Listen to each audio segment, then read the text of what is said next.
US और China साथ मिलकर इसराइल और हमास की वॉर को रिस्ट्रेन करने का ट्राई करने वाले हैं और मिडल ईस्ट में ये वॉर ना फैले इसके लिए काम करने वाले हैं। तो क्या है ये पूरी सिचुएशन, आइए समझते हैं।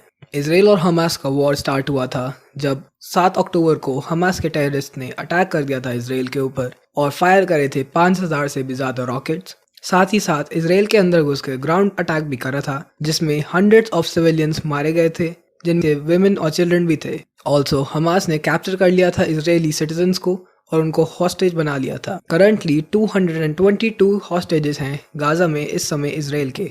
इसराइल ने इसके रिस्पॉन्स में वॉर डिक्लेयर कर दी थी हमास के खिलाफ और हेविली एयर स्ट्राइक्स करी है गाजा के ऊपर। And Israel is currently planning for a ground invasion to free the hostages and eliminate the Hamas terrorists. Israel अपने सिटीजन्स को लेके काफ़ी कॉन्शियस रहता है। 2011 में ही इसराइल ने प्रिजन एक्सचेंज प्रोग्राम किया था जिसमें सिर्फ एक इजरायली सोल्जर के लिए उसने 1027 प्रिजनर्स को रिलीज किया था और उन प्रिजनर्स में से ही एक हुसाम बदरान इस समय हमास का करंट स्पोक पर्सन भी है। तो इसराइल अपने सिटीजन्स को बचाने के लिए किसी भी हद तक जा सकता है।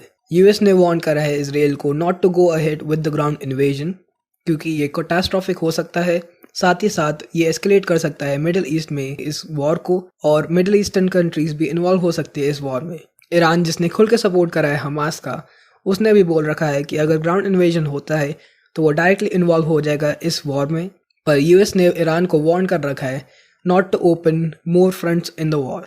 यूएस के सेक्रेटरी एंथनी ब्लिंकन ने बोला है यूएन सिक्योरिटी काउंसिल को that he will work with China to prevent the conflict from spreading further in the Middle East. China के टॉप डिप्लोमेट और foreign minister Wang Yi visit करने वाला है US को to have talks with Blinken and president Joe Biden security adviser Jake Sullivan. इस बातचीत में वो लोग समझौता करने वाले हैं इस बात पर कि जो उनके बीच के कॉन्फ्लिक्ट है रिगार्डिंग वेरियस इश्यूज जिसमें ट्रेड से लेके ताइवान तक के इश्यूज हैं, वो इस कॉन्फ्लिक्ट में इंटरफेयर नहीं करने चाहिए और दोनों को अपने इश्यूज को अलग रख के इस कॉन्फ्लिक्ट को रिजॉल्व करने का ट्राई करना चाहिए।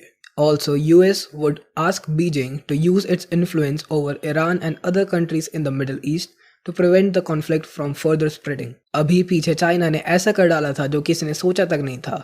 उसने ब्रोकर कर दी थी सऊदी और ईरान के बीच की डील। चाइना के इसी बढ़ते हुए इन्फ्लुएंस को मिडिल ईस्टर्न कंट्रीज पर और ईरान पर, तो यूएस चाह रहा है कि चाइना इसी इन्फ्लुएंस को यूज़ करे और इन कंट्रीज को समझाए और उनको इस वॉर में इन्वॉल्व होने के लिए मना कर दे।